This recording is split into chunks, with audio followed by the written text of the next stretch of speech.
নমস্কার, দেখছেন talk to Bangla. আমি অভিষেক রয়েছে আপনাদের সাথে। এই মুহূর্তে যে খবর নিয়ে উপস্থিত হয়েছি, অভিষেক বন্দ্যোপাধ্যায় এই মুহূর্তে এতটাই কি ত্রাস হয়ে গিয়েছেন ইলেকশন কমিশনের কাছে এবং ভারতীয় জনতা পার্টির কাছে যে তাকে বিভিন্ন জায়গায় যে সভা করতে দেওয়ার পারমিশন সেটা পর্যন্ত দেওয়া হচ্ছে না, এবং সেই সভা করতে যখন তিনি একটার পর একটা কর্মসূচি নিচ্ছেন, অর্থাৎ এই মুহূর্তে যে কর্মসূচিটা নিয়েছেন আবার জিতবে বাংলা, সেই কর্মসূচিটা ইতিমধ্যেই যে দুটো জায়গায় করেছেন তিনি, প্রথম দিন বারুইপুরে এবং তার পরের দিন আলিপুরদুয়ারে, দুটোই অত্যন্ত গুরুত্বপূর্ণভাবে হিট করেছে এবং সাধারণ মানুষের কাছে এই মুহূর্তে যেমন ভাবে অভিষেক বন্দ্যোপাধ্যায় নতুন করে পৌঁছাচ্ছেন, ঠিক যেমন ভাবে তৃণমূলের নবজোয়ার কর্মসূচিটা ছিল, ঠিক তেমন ভাবে আবার জিতবে বাংলা সেটা হিট করছে।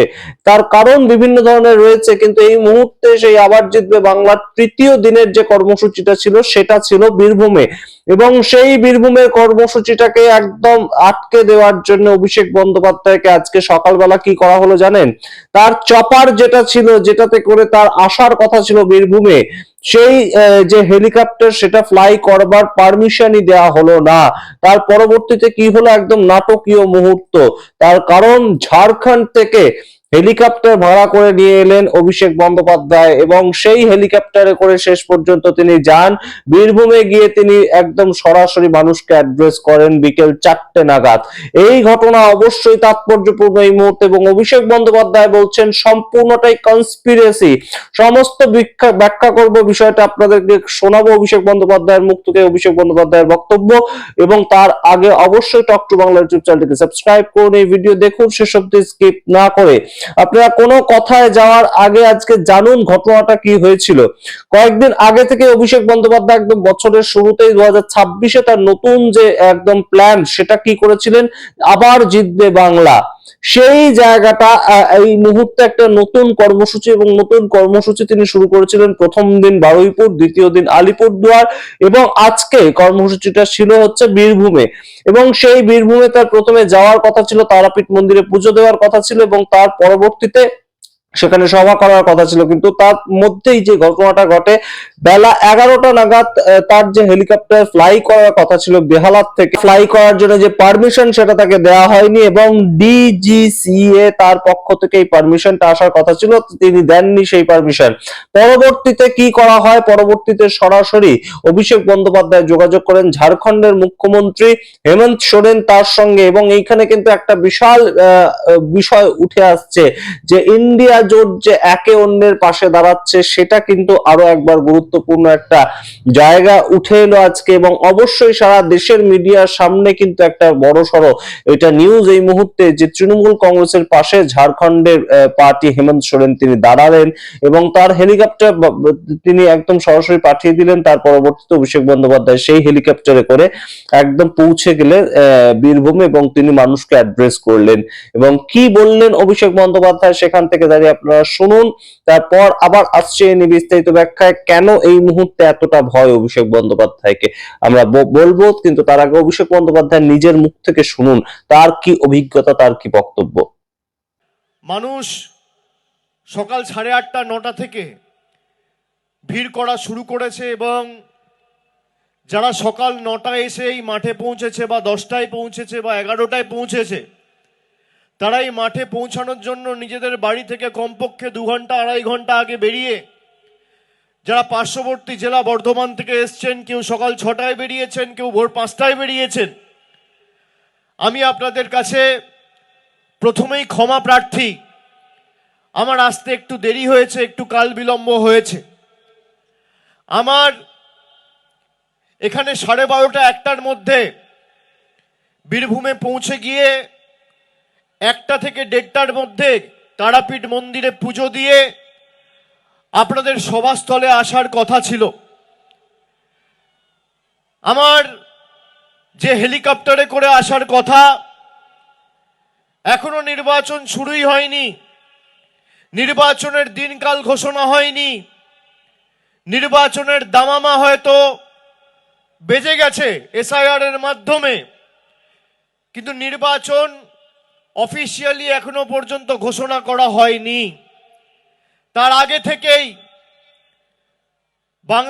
বাংলা বিরোধী এবং জমিদারদের চক্রান্ত, আমার হেলিকপ্টারের একটা পারমিশন যেটা সকাল 11টায় দেওয়ার কথা ছিল এখনো পর্যন্ত সেটা দেয়নি। আমি মধ্যেখানে ভাবছিলাম গাড়িতে করে আসব, 5 ঘন্টার রাস্তা, যদি 12টায়ও বেরোতাম এখানে পৌঁছাতে পৌঁছাতে 5টা 5:30 বেজে যেত। আমি বুদ্ধি খাটিয়ে, তাদের যা জেদ তার 10 গুণ জেদ আমার, আমি বুদ্ধি খাটিয়ে আমাদের পাশের রাজ্য ঝাড়খণ্ডের মুখ্যমন্ত্রী হেমন্ত সোরেনের সাথে কথা বলে তাদের যে হেলিকপ্টারটা ছিল সেটা আনালাম।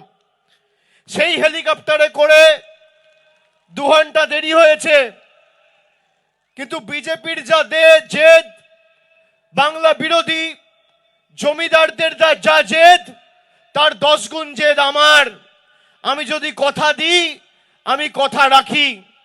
আমার দেরি হলেও আমি বলেছি যত দেরি হোক আমি যাব, 10টা মানুষও যদি সভাস্থলে থাকে আমি গিয়ে বক্তৃতা দেবো, আমি কথা বলবো, তৃণমূলের হয়ে সৈনিকের কাজ করব। আপনারা শুনলেন অভিষেক বন্দ্যোপাধ্যায়ের বক্তব্য, এবং এই মুহূর্তে সবচেয়ে তাৎপর্যপূর্ণ বিষয়টা যে এই আবার জিতবে বাংলা, এই যে ক্যাম্পেইনটা তার অত্যন্ত একটা সাড়া ফেলে দিয়েছেন তিনি। কেন এই কথা বলছি, তার কারণ প্রথম যেদিন বারুইপুরে সভাটা তিনি করলেন সেখানে তিনি কি কাজটা করেছিলেন আপনাদের মনে আছে? কাজটা করেছিলেন যে ইলেকশন কমিশন কিভাবে এসআইআরটা করছে সেটা একদম সরাসরি তিনি চোখে আঙ্গুল দিয়ে দেখিয়ে দিয়েছিলেন, কিভাবে একটা বড় র্যাম্প তৈরি করেছিলেন যেখানে তিনি হেঁটে কথা বলবেন, এবং সেখানে তিনি 2 জন পুরুষ এবং 1 জন নারী ভোটারকে তুলেছিলেন স্টেজের উপর, যাদেরকে ইলেকশন কমিশন এসআইআর প্রসিডিওরে সম্পূর্ণ মৃত বলে ঘোষণা করে দিয়েছে। এবং সেই মৃত ভোটারদেরকে মানুষের সামনে উপস্থিত করে তিনি কি বলেছিলেন, আপনারা দেখতে পাচ্ছেন এদেরকে, আপনারা দেখতে পাচ্ছেন সোজা হেঁটে চলছে এই মানুষগুলো, কিন্তু এদেরকে ইলেকশন কমিশন সরাসরি মৃত বলে ঘোষণা করে দিয়েছে। এই যে অভিষেক বন্দ্যোপাধ্যায়ের এই যে একটা স্টান্ট, একদম সরাসরি মানুষকে তুলে নিয়ে আসা, তার পরের দিন আমরা দেখতে পেয়েছিলাম একদম আলিপুরদুয়ারে যে সভাটা তিনি করেছিলেন, চা বাগানের শ্রমিকদের নিয়ে যে কাজটা তিনি করেছিলেন, সেখানে কি করলেন, সেখানে ঋতব্রত বন্দ্যোপাধ্যায়কে তিনি তুলে নিয়ে এলেন। ঋতব্রত বন্দ্যোপাধ্যায়কে আইএনটিইউসি সেইখানকার যিনি এই মুহূর্তে রাজ্য সভাপতি, যিনি রাজ্যের দায়িত্বে রয়েছেন আইএনটিইউসি, তাদেরকে তুলে নিয়ে এলেন এবং তিনি বিবরণ দিলেন যে কিভাবে মুখ্যমন্ত্রী মমতা বন্দ্যোপাধ্যায় চা শ্রমিকদেরকে সাহায্য করেছেন। এবং এই যে বিষয়গুলো প্রচার করা, উত্তর থেকে দক্ষিণ, পূর্ব থেকে পশ্চিম, পশ্চিমবঙ্গে ঘুরে বেড়ানো এবং মানুষের কাছে গিয়ে অ্যাওয়ারনেসটা পৌঁছে দেওয়া, তৃণমূল কংগ্রেস যে রয়েছে সেটাকে আরো একবার পৌঁছে দেওয়া, মাঠে ময়দানে যে তৃণমূল কংগ্রেস লড়াইতে রয়েছে সেইটা পৌঁছে দেওয়া, সেই কাজটা কিন্তু অবশ্যই তাৎপর্যপূর্ণ। এবং তাই জন্যই কি এই মুহূর্তে এই হেলিকপ্টারের পারমিশন না দেওয়া, অভিষেক বন্দ্যোপাধ্যায় কিন্তু তেমনই বলছেন, এবং তৃণমূল কংগ্রেসের পক্ষ থেকে এই সামগ্রিক বিষয়টাকে একটা কনস্পিরেসি হিসেবে দেখানো হচ্ছে। তার কারণ আবার জিতবে বাংলায় ক্যাম্পেইনটা নতুন ভাবে একটা তৃণমূল কংগ্রেসের গ্রহণযোগ্যতা তৃণমূল সমর্থকদের মধ্যে কিন্তু আবারও নিয়ে এসেছে 2026-এর ভোটের আগে। এবং সেই জায়গাটা তৃণমূল কংগ্রেস কিন্তু একদম গা হালকা দিয়ে বসে থাকতে পারতো, তার কারণ 2024-এর যা ভোটের রেজাল্ট হয়েছে, তাদের 29টা সিট তারা পেয়েছে, সেই হিসেবেই তারা জিতে যাবে। কিন্তু এই মুহূর্তে তৃণমূল কংগ্রেস তা কিন্তু করলো না, অভিষেক বন্দ্যোপাধ্যায় তা করলেন না।